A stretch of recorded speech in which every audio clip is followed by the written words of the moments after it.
Kim Jong ഉന്നിൻ്റെ north കൊറിയയിലെ വിചിത്ര നിയമങ്ങൾ ഏതൊക്കെയാണെന്നാണ് ഇന്നത്തെ ഈ വീഡിയോയിൽ നോക്കാനായി പോകുന്നത്. അതിലൊന്നാമത്തേത് സർക്കാർ അംഗീകരിച്ച ഹെയർ സ്റ്റൈലുകളാണ്. സർക്കാർ അംഗീകരിച്ച ഹെയർ സ്റ്റൈലുകളുടെ പരിമിതമായ ശ്രേണിയിൽ നിന്ന് മാത്രമേ പൗരന്മാർക്ക് തിരഞ്ഞെടുക്കാനാകൂ. പുരുഷന്മാർക്ക് സാധാരണയായി 10 ശൈലികൾ തിരഞ്ഞെടുക്കാം. സ്ത്രീകൾക്ക് ഏകദേശം 18 ഓപ്ഷനുണ്ട്. ഈ നിയമം വ്യക്തിത്വത്തെ അടിച്ചമർത്താനും സംസ്ഥാന മാനദണ്ഡങ്ങൾക്ക് അനുസൃതമായി പ്രവർത്തിക്കാനും സഹായിക്കുന്നു.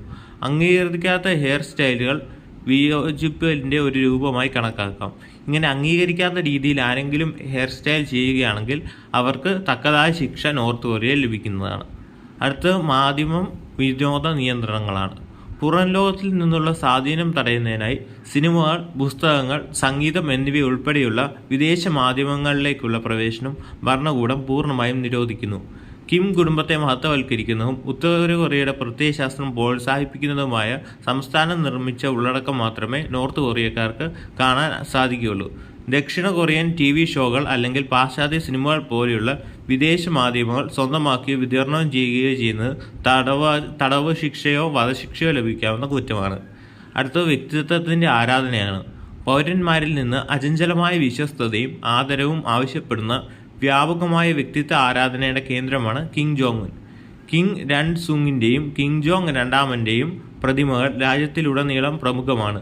ദേശീയ അവധി ദിവസങ്ങളിൽ പൗരന്മാർ കുമ്പിടുകയും ആദരവ് പ്രകടിപ്പിക്കുകയും വേണം.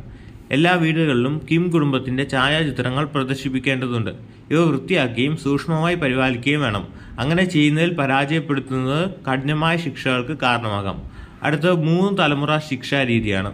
ഒരു കുറ്റകൃത്യത്തിന് അനന്തരഫലങ്ങൾ വ്യക്തിക്ക് അപ്പുറത്തേക്ക് വ്യാപിക്കുന്നുവെന്ന് ഈ നിയമം ഉറപ്പാക്കുന്നു. രാഷ്ട്രീയ കുറ്റകൃത്യത്തിന് ആരെങ്കിലും ശിക്ഷിക്കപ്പെട്ടാൽ അവരുടെ മാതാപിതാക്കളും മക്കളും കൊച്ചുമക്കളും ലേബർ ക്യാമ്പുകളിൽ തടവ് ശിക്ഷ അനുഭവിച്ചേക്കാം.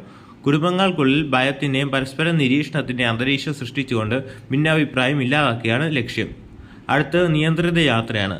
ഗവൺമെൻറ് അനുമതിയില്ലാതെ പൗരന്മാർക്ക് ഉത്തര കൊറിയ വിട്ടുപോകാൻ കഴിയില്ല.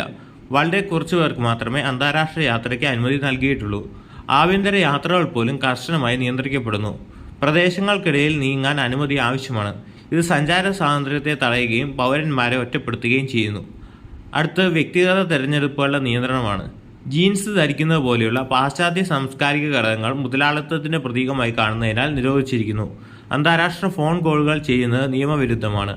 അത് രാജ്യത്തിൻ്റെ കർശന വ്യവസ്ഥകൾ ലംഘിക്കുന്നതിനാൽ കഠിനമായ ശിക്ഷയിൽ കലാശിക്കും. അടുത്ത കഠിനമായ ശിക്ഷകളാണ്. ഭരണകൂടം അതിൻ്റെ നിയമങ്ങൾ കഠിനമായ ശിക്ഷകളോടെ നടപ്പാക്കുന്നു. ഉദാഹരണത്തിന്, ഒരു സർക്കാർ മീറ്റിംഗിൽ ഉറങ്ങുന്നത്, പ്രത്യേകിച്ച് കിം ജോങ് ഉൻ പങ്കെടുക്കുന്നത് അനാദരവായി കണക്കാക്കുകയും അത് വധശിക്ഷയ്ക്ക് കാരണമാകുകയും ചെയ്യും.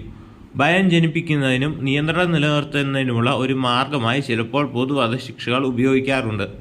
അടുത്ത് സാമ്പത്തികവും സാമൂഹികവുമായ ശ്രേണികളാണ്.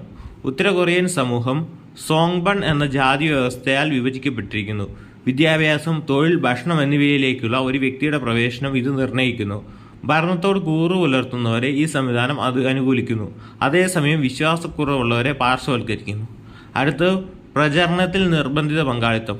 പലപ്പോഴും നേതൃത്വത്തെ മഹത്വപ്പെടുത്തുന്ന ബഹുജന റാലികൾ അല്ലെങ്കിൽ പരേഡുകൾ പോലെയുള്ള സംസ്ഥാനം സംഘടിപ്പിച്ച പരിപാടികൾ പൗരന്മാർ പങ്കെടുക്കേണ്ടതുണ്ട്. ഉത്സാഹം കാണിക്കുന്നതിനോ പങ്കെടുക്കുന്നതിനോ പരാജയപ്പെടുന്നത് ശിക്ഷയ്ക്കോ അവിശ്വസ്തതയുടെ സംശയത്തിനോ കാരണമായേക്കാം.